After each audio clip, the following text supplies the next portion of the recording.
Nagpahayag ng pakikisimpatya at suporta ang international communities sa mga naapektuhan ng lindol sa Mindanao. Ayon sa United States Embassy, patuloy ang kanilang mahigpit na monitoring sa sitwasyon ng ating mga kababayang apektado ng lindol.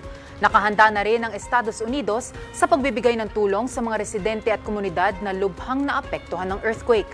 Ang Japan naman, nagpaabot din ng pakikiramay sa mga pamilyang naulilan ng insidente kasabay din yan ng pagbibigay nila ng iba pang assistance sa mga apektado. Bukod dyan, ilan pang bansa ang nagpahayag ng kanilang pakikisimpatya. Ayon sa Embahada ng Canada, nakahanda ang bansa na makipag-ugnayan sa mga ahensya ng pamahalaan ng Pilipinas upang tumulong sa pagtugon sa agarang pangangailangan ng mga biktima. Nagpaabot din ng pakikiramay ang German Embassy sa mga biktima anila habang nagpapatuloy ang mga recovery effort na nanatiling kaisa ng Germany ang mga ito.